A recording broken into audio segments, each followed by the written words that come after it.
खुलुमबाय गोजोन फुंबिलिनि गाहाम हामलायथिखौ बड'सा नायगिरिफोरनिसिम बावहरबाय। दिनै 13 एप्रिल 2022 इं बुधबार बारायनि सानसेनि फानजामुथिखौ फरायनो लादों आं सांग्रिला नार्जारी। मेष राशि देहायाव जालु जाला जानाया जोबस्रांनाय नङा। देहाया गाज्रि जालांनो हागौ, सांग्रां जानांगोन।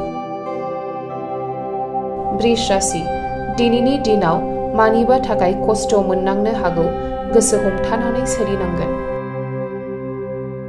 मिथुन राशि सोलोंथाइ लानायाव गियान मोननो हागोन, गोजोनै सम बारहोहरनो हागोन, मोजां सान। कर्कट राशि मानिबा खामानि मावनायाव हेंथा होजानो हागौ, साननाया जाफुंनाय नङा।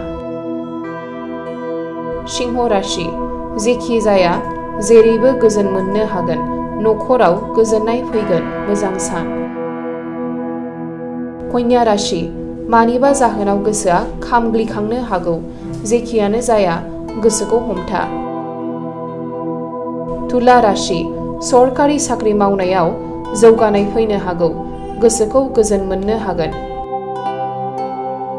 वृश्चिक राशि जानला मोनला खोथा बुंलाबायनो नाङा, जेंनायाव गोग्लैनो हागौ, गोसोखौ हमथा। धनु राशि जेखि जाया मोजां खामानिखौ मावनो नाङा, सरासनस्राफोरखौ मावनो हागोन, गाज्रि सम। मकर राशि दुखु थानाय सुबुंफोरनि जिउआव गोजोननायखौ मोननाय नङा, गोसो हमथानानै थानांगोन।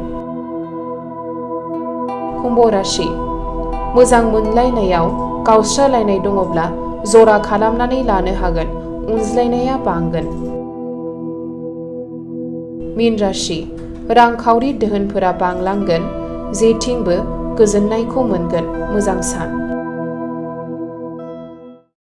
दिनैनि फानजामुथिया एसेनोसै, गोजोन्थों।